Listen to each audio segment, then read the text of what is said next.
Hello everyone, कैसे हैं आप सभी। आशा करते हैं अच्छे होंगे और मन लगा के पढ़ाई कर रहे होंगे। तो आज की इस वीडियो में जो हम लोग का उपन्यास मैंने शुरू किया है आप लोगों का प्रथम उत्थान का, तो प्रेमचंद पूर्व जिसको मतलब कहा जाता है, तो उसमें का मैंने थोड़ा सा बताया था और ये थोड़ा बचा हुआ था, तो इस वीडियो में वो कंप्लीट हो जाएगा। तो इसके बाद वाले वीडियो में हम लोग शुरू करेंगे प्रेमचंद युग जो होगा द्वितीय उत्थान। और ये सरस्वती पांडे की किताब है, और क्योंकि ये किताब सबके पास ऑलरेडी होती ही है और इसमें इंपॉर्टेंट रचनाएं दी हुई हैं, ये आपकी सहायक पुस्तक है। अब ये आप मत समझिएगा कि बस इसी को पढ़ लेंगे तो काम चल जाएगा। इसके साथ साथ आपको मूल पुस्तक है, आप जहाँ कोचिंग कर रहे हैं उसके नोट्स हैं कुछ और सबसे बड़ी बात है कि टॉपिक वाइज आपको प्रश्न इससे रिलेटेड हर एक टॉपिक से कैसे कैसे प्रश्न बनते आए हैं, सब कुछ आपको देखना पड़ेगा। ठीक है, मेहनत तो कड़ी करनी पड़ेगी, लेकिन हाँ, इस बुक में रचनाएं काफ़ी ज़्यादा दी हुई हैं तो याद करने में बहुत दिक्कत होती है। तो मेरा जो मतलब एक अनुभव रहा है, मैंने जैसे याद किया है। अगर आप लोग का बार बार कमेंट आप लोगों के आते हैं कि दीदी जल्दी जल्दी बता दीजिए, जल्दी याद हो जाता है। ठीक है, अच्छी बात है कि उसको मैं जल्दी से जल्दी ये उपन्यास में ख़त्म करने की कोशिश करूँगी। ठीक है, और व्याकरण के लिए आप लोग परेशान हैं, बहुत सारे कमेंट ऐसे आए थे, तो उसके लिए परेशान मत होइए। आप लोग व्याकरण के लिए वो भी मैं आप लोगों को बताऊँगी एक दिन कि कैसे उसको करना है ना, व्याकरण वो भी मैं आप लोगों को बताऊँगी। और लेकिन अभी फ़िलहाल आप लोग जितने उसमें छोटी छोटी चीज़ें हैं जिसको हम लोग इग्नोर करते हैं, जैसे संधि समास हुआ, विलोम पर्यायवाची हुआ, जो वाक्य शुद्धि करने वाले होते हैं, है ना, ऐसी चीज़ों को हम सोचते हैं कि अरे ये तो हो जाएगा और हम लोग पढ़ते नहीं हैं। पर्यायवाची वगैरह तो मेरा खुद गलत हो गया था, तो इसलिए आप उन चीज़ों को पहले आप लोग अच्छे से रिवाइज़ करते चलिए। ठीक है ना, रस छंद अलंकार के पीछे हम लोग हमेशा पड़े रहते हैं, तो इसको भी पढ़िए, लेकिन इन चीज़ों को इग्नोर मत करिए। ठीक है, आप लोग फिलहाल ये सब चीज़ें अच्छे से तैयार करते चलिए। और मैंने किताब बताई थी उनका था वासुदेव नंदन का, उससे आपको आराम से हर चीज़ें मिल जाएंगी। तो इतना काम करिए, उसके बाद मैं आपको ये भी बताऊंगी कि व्याकरण में कैसे मतलब उससे स्मार्ट स्टडी उससे कैसे करें, कम समय में जल्दी जल्दी कैसे उसकी तैयारी करें। ठीक है, तो फिलहाल ये उपन्यास हम लोग देखते हैं फिर प्रेमचंद पूर्व जो युग है, ठीक है ना, प्रथम उत्थान का। तो इसमें देखिए यहाँ से हम लोग को पढ़ना है प्रेमचंद पूर्व हिंदी के प्रमुख ऐतिहासिक उपन्यास। ठीक है ना, ऐतिहासिक, ये ध्यान रखिएगा कि पूछ देता है कि ऐतिहासिक है, पौराणिक है, मतलब नाटक वोटक में और इस सब में, मतलब कहानियों वहानियों में, और मतलब थोड़ा सा इस पर विशेष इसीलिए दिया रहता है, इसीलिए ये आपकी किताब में दिया है कि ये है क्या। और एक ही देखिए कुछ कुछ चीज़ें जो मतलब जिस पर गड़बड़ क्या होता है, एक ही टाइटल का जो होता है ना, नाटक भी होता है, मतलब एक ही जो नाम के नाटक हो सकते हैं, कहानी हो सकती है, उपन्यास हो सकता है, तो इस पर विशेष फोकस करिएगा क्योंकि कंफ्यूज ऐसे ही क्वेश्चन करते हैं। ठीक है ना, तो देखिए यहाँ पर प्रेमचंदपुर हिंदी के प्रमुख ऐतिहासिक उपन्यास, ऐतिहासिक हैं सारे। ठीक है, अब यहाँ से देखिए किशोरीलाल गोस्वामी, इनका कल भी हम लोग पढ़े थे, तो वो जब आप बार बार पढ़ेंगे ना तो आपको पेज भी आपको एक दिमाग में बन जाएगा उसका पिक्चर कि हाँ इसमें ये चीज़ यहाँ लिखा है, ये चीज़ यहाँ लिखा है। ठीक है, तो अभी किशोरीलाल का भी हम लोग जस्ट इसके पहले वाले वीडियो में पढ़े थे, तो वो ऊपर था। ठीक है ना, एक और था, उनकी रचनाएं और थी, लेकिन ये बस ऐतिहासिक है, बस ये ऐतिहासिक है। तो ये नीचे के साइड में दिया हुआ है, थोड़ा सा पिक्चर वाइज भी अपने दिमाग को मतलब चीज़ों को मतलब दिमाग में बैठाने की कोशिश करिए। अब देखिए किशोरीलाल गोस्वामी, अब इनका जो है तो हम लोग ऐसे कहेंगे कि हमेशा रचनाकार का नाम जो है साथ में बोलिए, उसके बाद रचना को बोलिए, नहीं तो दिमाग से उतर जाएगा। तो किशोरीलाल गोस्वामी कहते हैं कि हृदय हारड़ी व आदर्श रमणी जो है वो तारा है। ठीक है ना, किशोरीलाल गोस्वामी कहते हैं कि हृदय हारड़ी व आदर्श रमणी क्या है, तारा है ना। और राजकुमारी जो है वो कनक कुसुम व मस्तानी है, राजकुमारी जो है कनक कुसुम व मस्तानी है। लखनऊ की कब्र व शाही महलसरा, अब यहाँ पे लखनऊ का थोड़ा सा कल्पना तुरंत जैसे पढ़ते हैं तुरंत लखनऊ का सीन थोड़ा सा याद करिए भाई। लखनऊ में बहुत सारे मुगल लोगों का आपको मिल जाएगा, महल वगैरह ये सब देखने को मिल जाता है। तो इसलिए लखनऊ की कब्र व शाही महलसरा में सुल्ताना रजिया बेगम व रंग महल में हलाहल होता है। ठीक है ना, इस तरह से बस इसी तरह से आप कुछ भी आप रिलेट करके एक दूसरे से रिलेट करके पढ़ेंगे तो आपको याद हो जाएगा। तो एक बार देख लीजिए कि किशोरीलाल गोस्वामी कहते हैं कि हृदय हारड़ी व आदर्श रमणी तारा है, राजकुमारी जो है वह कनक कुसुम व मस्तानी है, लखनऊ की कब्र व शाही महलसरा में सुल्ताना रजिया बेगम व रंग महल में हलाहल होता है। ठीक है, आगे देखिए यहाँ पे गंगा प्रसाद गुप्त, नाम को पहले पकड़िए, गंगा प्रसाद गुप्त। ठीक है, गंगा प्रसाद गुप्त। अब गंगा का प्रसाद, गंगा का प्रसाद लेने के लिए पृथ्वीराज चौहान गए कुंवर सिंह के साथ और सेनापति गए हमीर के साथ। बहुत इजी है। गंगा का प्रसाद लेने के लिए गंगा प्रसाद सिंह पहले बोल दीजिए, गंगा प्रसाद गुप्त बोल दीजिए। उसके बाद आप फिर उसको अपना जोड़िए एक दूसरे से। गंगा का प्रसाद लेने के लिए गंगा प्रसाद गुप्त, गंगा प्रसाद लेने के लिए पृथ्वीराज चौहान कुंवर सिंह के साथ गए और सेनापति जो है हमीर के साथ गए। ठीक है, आगे देखिए। जयराम दास गुप्त, ये भी गुप्त है। जयराम दास, तो जयराम सब लोग कर रहे थे, सभी देशवासी जो है ना जयराम कर रहे थे। क्यों कर रहे थे? क्योंकि कश्मीर का पतन हो गया था। अब कश्मीर का सीन थोड़ा सोच लीजिए। कश्मीर का पतन हो गया था, क्यों? माया रानी के कारण, है ना। माया रानी मतलब कोई रही होगी, मतलब ऐसा सोचिए कल्पना में, उसके कारण जो है कश्मीर का पतन हो गया था, इसलिए सब लोग जयराम जप कर रहे थे।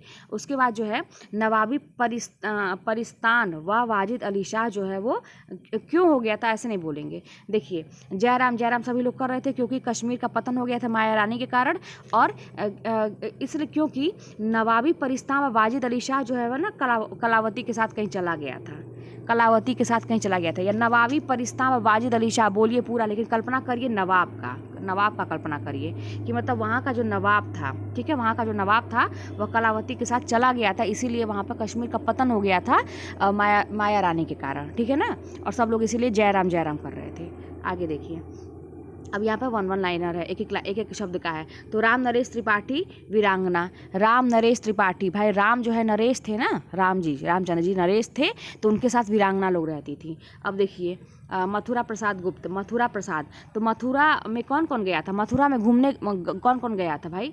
नूरजहाँ बेगम गई थी किसके साथ? जहांगीर के साथ। ठीक है, नूरजहाँ बेगम व जहांगीर ये लोग गए थे मथुरा में घूमने के लिए। तो मथुरा प्रसाद शर्मा बोल दीजिएगा पूरा। अब देखिए ब्रजनंदन सहाय, तो ब्रज के जो नंदन है ना, ब्रजनंदन, अब ब्रज के जो नंदन कौन है? कृष्ण भगवान है ना। तो ब्रज के नंदन है ना, वो बड़े लालचीन है, मतलब लालची हैं। लालचीन बोलिए लेकिन दिमाग में रखिए लालची हैं। ठीक है ना, तो ब्रज के नंदन जो है वो बड़े लालची हैं। क्यों लालची थे भाई? कृष्ण भगवान आप तो जानते ही हैं, दूध मक्खन खा जाते थे और बदमाशी करते थे, तो इस तरह से, मतलब इस सेंस में आप ये बोलेंगे। ठीक है, अब छोटे बच्चे होते ही हैं तो उस सेंस में आप बोलेंगे, मतलब कल्पना करेंगे। अब देखिए मिश्र बंधु, तो मिश्र बंधु को आप जानते ही हैं कि मिश्र बंधु 3 लोग थे। ठीक है, तो ये तीनों जो थे वो बड़े वीरमणि थे, तो मिश्र बंधु वीरमणि। ठीक है, ये सारा जो है ऐतिहासिक चल रहा है। ठीक है ना, ऐतिहासिक उपन्यास। अब देखिए श्याम सुंदर वैद्य, तो श्याम सुंदर जो है ना वो पंजाब का पतन, श्याम सुंदर वैद्य जो है वो पंजाब का पतन कर दिए थे। श्याम सुंदर वैद्य जो है पंजाब का पतन कर दिए थे। श्याम सुंदर वैद्य पंजाब पतन। कृष्ण प्रसाद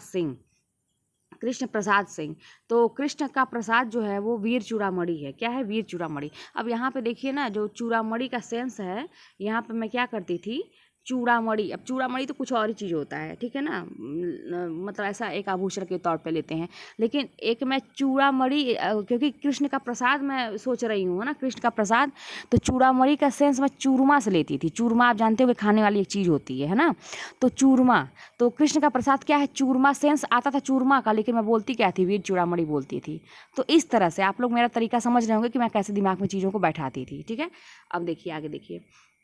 अब देखिए यहाँ पे कुछ इंपॉर्टेंट लाइंस। निस्सहाय हिंदू जो है, निस्सहाय हिंदू हिंदी का प्रथम पूर्ण उपन्यास है जिसमें नाटकीय पद्धति पर प्रसंगों के निर्माण तथा कथाओं के युगपत संक्रमण की प्रविधि अपनाई गई। ठीक है, इस टाइप के जो इंपॉर्टेंट लाइंस है ना, इसको आप कई बार मतलब समझ के जहाँ पढ़ रहे हैं ऐसे अंडरलाइन करते चलिए, ऐसे। ठीक है ना, ऐसे अंडरलाइन करते चलिए, कई बार दोहराएंगे तो ये चीज़ें आपको याद हो जाएंगी। आगे देखिए देवकी नंदन खत्री, हाँ देवकी नंदन खत्री कहा जाता है, इंपॉर्टेंट है। देवकी नंदन खत्री इंपॉर्टेंट है। अब देखिए देवकी नंदन खत्री को हिंदी में तिलस्मी अय्यारी उपन्यासों का प्रवर्तक माना जाता है। तो इसका तो हम लोग ऐसे ही याद कर सकते हैं भाई, चंद्रकांता। हम लोग छोटे छोटे जब थे तो चंद्रकांता आता था सीरियल, मैं छोटी सी थी तो मुझे याद है चंद्रकांता आता था, तो उसमें अय्यार थे, मुझे याद है क्रूर सिंह था और अय्यार वगैरह थे, मुझे याद है वो लोग भेष बदल लेते थे। तो इसका तो मैं ऐसे ही रिलेट कर लेती थी क्योंकि बचपन की बात है ना, तो इन सब सीरियल से आज भी बहुत मतलब एक रिलेट कर पाते हैं हम लोग।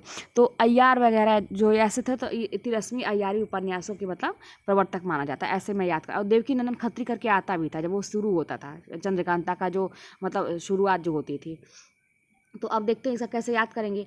तो देवकी के नंदन, देवकी नंदन खत्री, तो देवकी के जो नंदन है, अब देवकी के नंदन कौन है? कृष्ण भगवान को सोच लीजिए या जो भी सोच लीजिए, देवकी नंदन बोलिए आप। तो देवकी के जो नंदन है वो कहते हैं कि चंद्रकांता जो है चंद्रकांता संतति है, ठीक है। अब ये थोड़ा सा आप पढ़ लीजिएगा, ठीक ना, ये 24 भाग में है, ठीक है, इस तरह से। तो चंद्रकांता जो है चंद्रकांता संतति है, और नरेंद्र मोहिनी जो है वो वीरेंद्र वीर है, ठीक है ना। दो दो करके, जब ज़्यादा रहे तो दो दो करके, और नहीं कुछ ट्रिक बनता है तो दो दो करके पहले ले लीजिए। चंद्रकांता जो है वो चंद्रकांता संतति है, और नरेंद्र मोहिनी जो है वो वीरेंद्र वीर है। अब वीरेंद्र वीर जैसे उसमें जो राजकुमार था ना चंद्रकांता का, मैं उसमें पूरा मतलब चंद्रकांता में ही मैं घुसी हुई हूँ, ठीक है, इस पूरे उसमें, तो मैं उस सेंस में ले लेती थी। वीरेंद्र वीर, पता नहीं क्या नाम था उसका, नाम या नहीं याद है। तो चंद्रकांता संतति जो है वो चंद्रकांता जो है चंद्रकांता संतति है, और नरेंद्र मोहिनी जो है वीरेंद्र वीर है। और कुसुम कुमारी जो है, अब यहाँ से देखिए, ये जो है कुसुम कुमारी काजर की कोठरी, कुसुम कुमारी जो है काजर की कोठरी में बैठी हुई है। कुसुम कुमारी जो है काजर की कोठरी में बैठी हुई है, और अनूठी बेगम जो थी वो गुप्त गोदना गोदवाती है। गोदना जानते हैं ना, हाथ, और उसमें लोग आजकल टैटू जिसको बोल रहे हैं, पहले के ज़माने में है हमारे घर के लोग, जैसे नहीं, पहले के ज़माने में देखिए लोग गोदना जो गोदवाई रहती थी, है ना। तो जो ये इसको इस सेंस में लेंगे कि अनूठी बेगम जो है गुप्त गोदना गोदवाती है, और वहीं पे कौन आ जाता है? भूतनाथ आ जाता है, वहीं पे भूतनाथ आता है। 6 भाग में अधूरा है ये, ठीक है ना, 6 भाग में अधूरा है, ठीक। तो इस तरह से देवकी के नंदन कहते हैं कि चंद्रकांता चंद्रकांता संतति है, और नरेंद्र मोहिनी वीरेंद्र वीर है, और कुसुम कुमारी जो है वो काजर की कोठरी में बैठी हुई है। अनूठी बेगम गुप्त गोदना, वहीं पे अनूठी बेगम जोड़ दीजिए उसी से, वहीं पे अनूठी बेगम जो है ना गुप्त गोदना गोदवाती रहती है, कहाँ पे? काजर की कोठरी में बैठ के। और भूतनाथ, वहीं पे भूतनाथ आ जाता है, ठीक है। अब ये जो एक्स्ट्रा 6 भाग है, अधूरा है, ये सब आप लोग साथ में पढ़ लीजिएगा।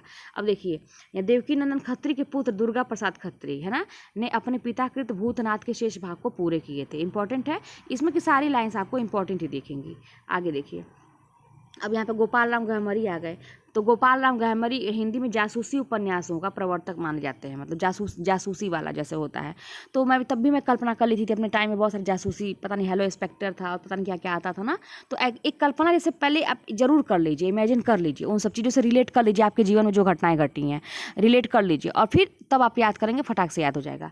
तो गोपाल राम गहमरी को हिंदी में जासूसी उपन्यासों का प्रवर्तक माना जाता है। अब गोपाल राम गहमरी के प्रमुख उपन्यास कौन कौन से हैं? अब इनका तो जान लीजिए, जहाँ पे हत्या की बात हो, फांसी की बात हो, लाश की बात हो, ये सब है ना, तो इस टाइप का खून हो, तो इनके में मतलब सब में मिलता है। तो एक आइडिया तो मैं ऐसे ही बना ली थी। तो अब देख लीजिए वैसे भी कि अद्भुत लाश जो है वो क्या है? अद्भुत लाश जो है बेकसूर की फांसी है। अद्भुत लाश जो है ना, अद्भुत लाश को बेकसूर की फांसी हो गई थी।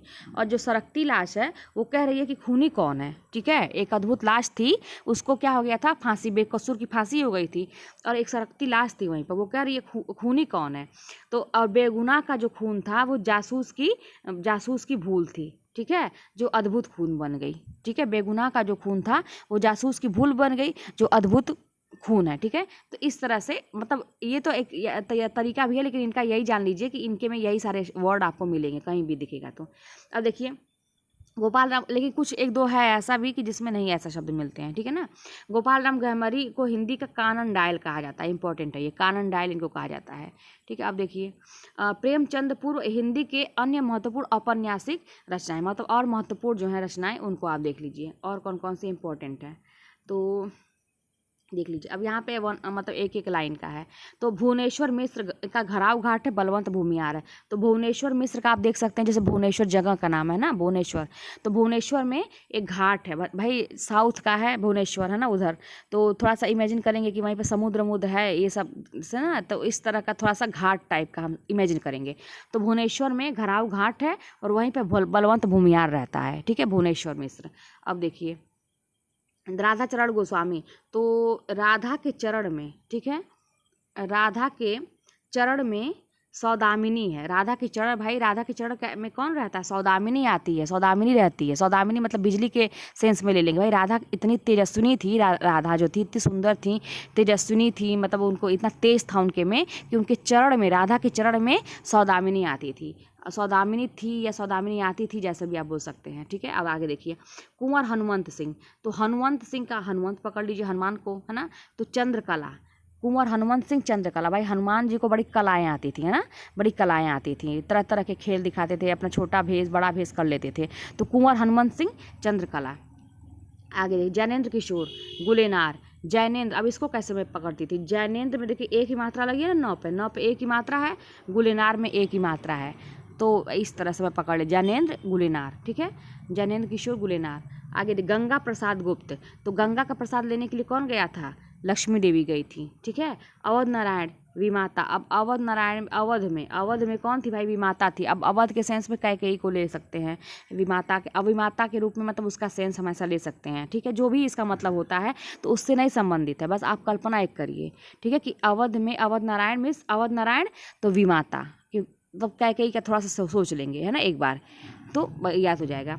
ब्रजनंदन सहाय, तो ब्रज के जो नंदन हैं वो कहते हैं कि राजेंद्र मालती जो है, राजेंद्र मालती, अब देखिए आगे का नाम पुल्लिंग है, राजेंद्र है, लेकिन बाद का मालती है, लेकिन हमको याद करना है तो हम राजेंद्र मालती बोलेंगे, लेकिन हम कल्पना मालती का कर रहे हैं, लड़की का कर रहे हैं, ठीक है ना। तो देखिए ब्रज नंदन, ब्रज के जो नंदन है वो कहते हैं कि राजेंद्र मालती जो है वो अद्भुत प्रायश्चित करती है, कहाँ पे, अरण्य बाला में। अब अरण्य बाला है तो यहाँ पे हम पहले अक्षर को पकड़ेंगे, अरण्य को, अरण्य मतलब वन में, जंगल में, ठीक है, तो याद करने से मतलब है। तो ब्रज के नंदन कहते हैं कि राजेंद्र मालती जो है, राजेंद्र मालती अद्भुत प्रायश्चित करती है अरण्य बाला में, ठीक है ना। आगे देखिए, अब ये लास्ट का एक लाइन है इसमें, कुंवर हनुमंत नहीं एक और होगा, कुंवर हनुमंत सिंह कृत चंद्रकला जो है, कुंवर हनुमंत सिंह की चंद्रकला, ये वाला, ये हिंदी का प्रथम ऐसा उपन्यास है जिसमें स्त्रियों के बलात् शोषण का अंकन किया गया है, ध्यान दीजिएगा, ये हिंदी का प्रथम ऐसा उपन्यास है जिसमें स्त्रियों के बलात् शोषण का अंकन किया गया है, ठीक है। आगे देखिए, एक लाइन और बचता है, पंडित बालकृष्ण भट्ट के तो 100 अजान एक सुजान, इंपॉर्टेंट है, 100 अजान एक सुजान हिंदी का प्रथम चरित्र प्रधान उपन्यास है, हिंदी का प्रथम चरित्र प्रधान उपन्यास है, ठीक ना। तो इस तरह से आज हम लोग का ये प्रथम उत्थान वाला हो गया, ठीक है ना। अब इसके बाद आपका प्रेमचंद वाला आएगा, तो चलिए इतना कम से कम अच्छे से तैयार कर लीजिए ताकि भूले ना आपको। आज मैंने एक वीडियो डाला था, अभी इसको मैं अभी आज ही अपलोड कर रही हूँ, तो आज आपको 2 वीडियो मिला है, इसलिए जल्दी जल्दी मैं कर रही हूँ। आपका यहाँ तक आज तैयार हो जाना चाहिए, ठीक है, फटाफट काम करिए। और व्याकरण के लिए परेशान है आप लोग तो जितना मैंने कहा है पहले उतना करिए अच्छे से। साथ में देखिए सरस्वती पांडे की किताब में शुरुआत में ही भाषा विज्ञान से संबंधित कुछ इंपॉर्टेंट चीज़ दी हुई है, आयोग योग वाला है क्वेश्चन, वो सब भी आप दोहराते रहिए, ठीक है ना, वो सब से भी प्रश्न बनते हैं। तो अब कहने का मतलब कि देखिए बहुत ज़्यादा संसाधन मत जुटाइए, बहुत सारी किताबें, बहुत ज़्यादा ये नहीं, जो आपके पास है उसको पहले अच्छे से तैयार करिए, ठीक है। और साथ में अगर आप कोचिंग कर रहे हैं तो वो लोग आपको गाइड कर ही रहे होंगे, ये तो मेरा अनुभव है, मेरा तरीका है। आपको और भी जहाँ से भी आपको मिलता है, कोई अच्छा चीज़ बता रहा है, आपका खुद दिमाग काम कर रहा है, आप बिल्कुल शौक से करिए, ठीक है ना। ये बस आप लोगों के लिए हेल्प के लिए ये सारी चीज़ें, ठीक है। तो पढ़ाई करते रहिए, फिर आगे मिलते हैं अगले वीडियो में।